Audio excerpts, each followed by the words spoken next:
నమస్తే అండి. ఈరోజు సోషల్ మీడియాలో రోజా గారు ప్రవర్తించిన తీరు పట్ల ఒక వీడియో వైరల్గా మారింది.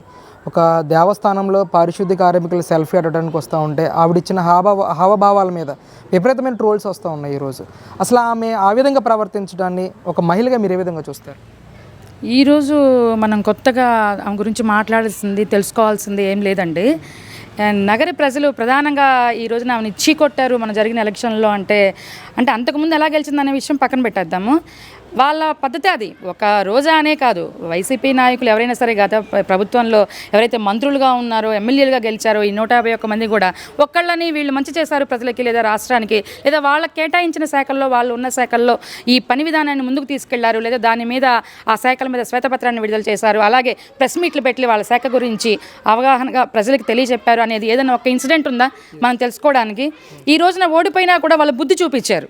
కుక్కతో ఒక వంకర అన్నట్టు వాళ్ళు ఏం చేసినా కూడా ఈ రోజున ప్రజలు కొత్తగా వాళ్ళ గురించి తెలుసుకోవాల్సింది ఏం లేదు. ఈరోజు అక్కడికి టెంపుల్ దగ్గరికి వెళ్ళి పారిశుద్ధ్య కార్మికుల్ని అలా అందంటే వాళ్ళ నైజం అది. ఎవరి రోజు మనం కొత్తగా మాట్లాడుకోవాల్సింది ఏముంది వాళ్ళ గురించి? అందుకే కదా వాళ్ళని ప్రజలు ఏం చేశారు, వాళ్ళ చీకొట్టి పీఠం మీద నుంచి జుట్టుబట్టి 151 ఇచ్చిన వాళ్ళు జుట్టుబట్టి ఈడ్చి కింద పడేసి ఇళ్లకు పరిమితం చేశారు. అదే మేడం, అసలు నెల రోజులు కావస్తూ ఉంది ఎన్డీఏ ప్రభుత్వం అధికారంలోకి వచ్చి. ఏ విధంగా అనిపించింది? ఒక డిప్యూటీ సీఎంగా పవన్ కళ్యాణ్ గారి పనితీరు ఏ విధంగా ఉందండి? అసలు అది ఆయన కలలు కన్న ప్రపంచం.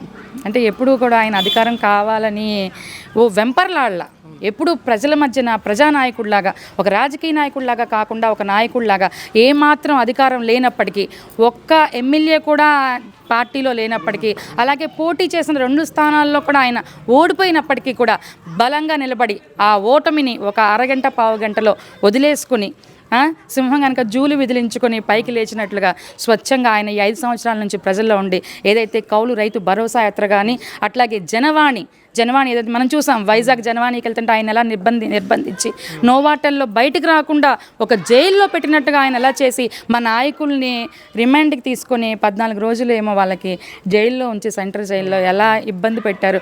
అలాంటి నాయకుడు, అలాంటి ప్రజల్లో నుంచి వచ్చిన నాయకుడు, అధికారం ఏం లేకపోయినా అంత మంచి చేసిన నాయకుడు.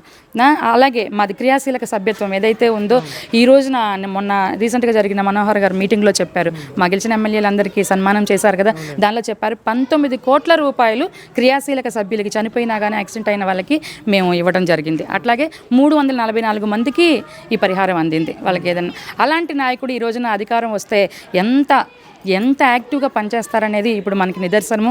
ఏదైతే ఇప్పుడు మహిళ మిస్సింగ్, ఆ రోజున ఆయన వారాహి ఎక్కినప్పుడు చాలా చోట్ల చాలా నియోజకవర్గాల్లో చాలా ఉన్న సమస్యల మీద రాష్ట్ర వ్యాప్తంగా ఎలుగెత్తి చాటారు. ఒక వాలంటీర్ల సమస్య అయితే ఏంటి, ఒక మహిళల మిస్సింగ్ అయితే ఏంటి, అట్లాగే చాలా మాట్లాడారు. కానీ ఆ రోజున ఆయన్ని చాలా విమర్శలు చేసి దుయ్యబట్టి ఆయన మీద బురద జల్లే ప్రయత్నం. ఏది, ఆయన ప్రజా సమస్యల గురించి, రాష్ట్రంలో ఉన్న అవినీతి గురించి మాట్లాడుతుంటే ఆయన్ని 3 పెళ్లిళ్ళని ప్యాకేజ్ తీసుకున్నాడని దుర్భాషలాడి ఆయన ఏదో రాజకీయంగా ఆయన కుంగదీయాలని చెప్పి, వాళ్ళకి ఇక ఏమీ లేదు. ఇప్పుడు ఆయన అంతకుముందు ఏదన్నా అవినీతి చేస్తున్న అధికారం ఉన్నా మీరు ఏదో ఒకటి చల్లడానికి చూస్తారు, కానీ ఆ అవకాశం ఆయనకి లేదు మీరు మాట్లాడడానికి. కాకపోతే ఆయన కుటుంబ వ్యవహారం మీద అది ఒక్కటి దొరికింది కాబట్టి ఇక అది పట్టుకొని ఆయన రకరకాలుగా ఇబ్బంది పెట్టి మానసికంగా రాజకీయంగా కుంగదీయాలని చూశారు.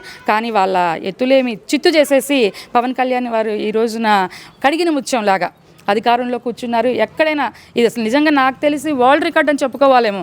పోటీ చేసిన ప్రతి స్థానంలో గెలుపు అనేది నాకు తెలిసి, నాకు ఊహొచ్చిన దగ్గర నుంచి అయితే పెద్దవాళ్ళు వినటం ద్వారా కానీ ఎక్కడే కూడా నేనైతే ఈ విజయాన్ని చూడలేదు. మొన్న ముంబై వెళ్ళినప్పుడు కూడా, అక్కడ మ్యారేజ్కి వెళ్ళినప్పుడు కూడా అందరూ దీని గురించే ప్రస్తావించారంటే అది కూడా ఆయన చెప్పడం జరిగింది. అలాంటి నాయకుడు, ఆయన రాజకీయ నాయకుడిగా మనం చూడకూడదు, ఆయన ఒక ప్రజానాయకుడు. ఆ ప్రజానాయకుడికి అధికారం వస్తే ఎట్లా ఉంటుంది అనేది ఇప్పుడు చూపిస్తారు పవన్ కళ్యాణ్. డిప్యూటీ సీఎంగా ఆయన ముందుకెళ్తా ఉన్న పరిస్థితి, అసలు ఎర్రచందనం మీద ఉక్కుపాదం మోపే విషయాల్లో కానీ, అలాగే కొన్ని చోట్ల పర్యటిస్తూ కొన్ని నిర్ణయాలు తీసుకుని అప్పటికప్పుడు కొన్ని నిర్ణయాలు కూడా తీసుకుంటూ ఉన్నారు. ఒక జనసేన మహిళా కార్యకర్తగా మీకు ఏ విధంగా అనిపిస్తుంది పవన్ కళ్యాణ్ గారు తీసుకుంటున్న నిర్ణయాల పట్ల? ఇప్పుడు నెల రోజులే కదా అయ్యింది. ఆయన కొన్ని అన్నీ ప్రతి మనిషికి తెలియాల్సిన అవసరం లేదు. మేము అధికారంలోకి రావడం కూడా ఫస్ట్ టైం కదా, ఆయన ఎమ్మెల్యే అవడం కూడా ఫస్ట్ టైం, అది దట్టు మంత్రి, అది కూడా కీలకమైన ప్రభుత్వంలో 5 శాఖలు తీసుకున్నారు. వాటి మీద ఆయనకి పూర్తి అవగాహన ఉంది. లేకపోయినప్పటికీ చిన్న విషయాలు ఆఫీసర్ల ద్వారా తెలుసుకునే ప్రయత్నం చేస్తున్నారు. అట్లాగే ఏదైతే ఎర్రచందనం మీద ఉక్కుపాదాన్ని మోపి అవి ఎక్కడో నేపాల్ దాకా వెళ్ళిపోయి మన రాష్ట్రం నుంచి ఏం జరుగుతుంది అనే విషయాన్ని కూడా, ఈ విషయాలన్నీ ఆయన అవగాహన తీసుకుని రిపోర్ట్ కూడా అడగడం జరిగింది శాఖల నుంచి. అట్లాగే ఇవన్నీ తెలుసుకున్న తర్వాత ఆయన జీవోలు కూడా వీటి నిర్మూలనకు, ఈ అవినీతికి ఎలా చేయాలి అనేది కూడా ఆయన గట్టి నిర్ణయం తీసుకొని ప్రజలకు మేలు చేసే విధంగా దూసుకుపోతారు. అంటే ఈరోజు రాష్ట్ర వ్యాప్తంగా విజయసాయి రెడ్డి గారి ఇష్యూ ఒకటి వైరల్గా మారిందండి. అసలు ఎలా రియాక్ట్ అవుతారు మేడం దీని మీద? అంటే వైకాపా అనేది మామూలుగా జనరల్గా చెప్పుకుంటున్నాం కానీ అది వైకామా పార్టీ. వాళ్ళందరూ అలాంటి వాళ్ళే. మనకి తెలుసు చాలా ఇన్సిడెంట్ ఇట్లాంటివి. యాజ్ ఏ మహిళగా నేను వాటిని గురించి మాట్లాడకపోయినా జనసేన పార్టీలో నాకు ఒక బాధ్యత ఉంది కాబట్టి ప్రస్తావించాల్సిన సమయం అప్పుడు నేను కూడా ప్రస్తావించాలి. ఆ రోజున పవన్ కళ్యాణ్ గారిని మూడి పెళ్ళిళ్ళు అని చెప్పి మీడియా ముఖంగా ఏ రకంగా ఇది చేశారో మీడియా అందరికీ తెలుసు, ప్రజలకి తెలుసు. ఈ రోజున బుద్ధి చెప్పారు, అది వేరే విషయము. అంబటి రాంబాబు దగ్గర నుంచి గంట అరగంట వాడెవడు న్యూడ్ వీడియో ఒకటి, కోరంట్ల మాధవ్ అదొకటి, ఇంకా ఇలాంటి ఇన్సిడెంట్స్ కోకొల్లలు మనకి ఆ గవర్నమెంట్లో. కానీ ఏమన్నారు అది వీడియో ఏమో మార్ఫింగ్ అన్నారు, ఇదేమో ఫోన్ కాల్ ఏమో ఏదో అన్నారు. మీరు జరిగిన ప్రతి విషయాన్ని కూడా దాన్ని మసిపూసి మారేడుకాయ చేసే విధంగా చేసుకొచ్చారు. అది ఎలా చెల్లింది? అప్పుడు అధికారంలో మీరు ఉన్నారు కాబట్టి, ప్రభుత్వం మీది ఉంది కాబట్టి. అట్లాగే ఇంకోటి కూడా తీసుకోవచ్చు మనం. వాడు ఉన్నాడు కదా అనంతబాబు, శవాన్ని వేసేసుకుని సుబ్రహ్మణ్యం శవాన్ని డోర్ డెలివరీ చేసినా కూడా వాడిని వేదికల మీద పక్కన కూర్చోబెట్టుకొని సభలు జరిపిన కాలాలు ఉన్నాయి. ఇక ఇప్పుడు ఈ విజయసాయి రెడ్డి గురించి మనకి కొత్తగా చెప్పేది ఏముంది చెప్పండి? వీళ్ళు అధికారంలో ఉన్నప్పుడు చేసిన పనులు ఇవే, ఇప్పుడు కూడా అదే పనులు. కానీ వీళ్ళు చేసిన తప్పులని సరిదిద్దుకోవాల్సింది పోయి మీడియాను పడి ఏకటం అనేది అది కరెక్ట్ కాదు. మీడియా అనేది ఒక మహాశక్తి ఏ ప్రభుత్వానికైనా. దాన్ని అనుగుణంగా నడిచి మంచిని బయటికి చెప్పేలాగా, నిజాన్ని నిగ్గుదేల్చేలాగా మీడియాని వాడుకోవాలి. కానీ మా గురించి ఏదో వీళ్ళు చెప్పారని చెప్పి మీడియాని మీదకి దుర్భాషలాడితే అదొక మహాశక్తిలాగా వీళ్ళని ముంచేస్తుంది ఎప్పటికైనా. కానీ ఏంటి మేడం అసలు విజయసాయి రెడ్డి గారు ఇదే ప్రెస్ మీట్లో మాట్లాడుతూ మధ్యంతర ఎన్నికలు వస్తే వైసీపీ పార్టీ విజయాన్ని ఎవరు ఆపలేరు అని చెప్పేసి కూడా ఆయన మాట్లాడుతూ ఉన్నారు. ఏంటండి ఎలా చూస్తారు? మధ్యంతర ఎన్నికలు అసలు ఎందుకు వస్తాయండి? 164 గెలుచుకున్న ఒక కూటమి మధ్యంతర ఎన్నికలు ఎలా వస్తాయి అసలు? మీరు ఎందుకు ఆశిస్తున్నారు? సరే మధ్యంతర ఎన్నికలు పక్కన పెడదాం. మీకు ఎన్ని సీట్లు వచ్చినాయి అండి? 2 వచ్చినాయి అంతేనా? 11 సీట్లకి ఇప్పుడు ఎన్నికలు వచ్చినా కూడా మధ్యంతర ఎన్నికలు ఎప్పుడు వస్తాయి, ఎప్పుడు ఇచ్చేస్తారు, మీరు ఏ విధంగా గెలుస్తారు?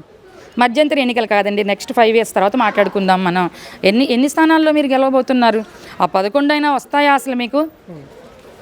మాకైతే నమ్మకం లేదు. మరి ఈసారి సింగిల్ డిజిట్కి పరిమితం అవుతుంది అని చెప్పి వైకాపా మాకైతే గట్టి నమ్మకం. ఎందుకంటే ప్రజలు ఈ ప్రభుత్వం చేసే మంచిని అంతా చూస్తున్నారు. రాబోయే రోజుల్లో ఎలా ఉంటుంది అనేది ఒక డిప్యూటీ సీఎం వచ్చి లబ్ధిదారుడికి పెన్షన్ ఇవ్వటం ఎక్కడైనా చూసారా ఇంతవరకు చరిత్రలో? జరిగిందా?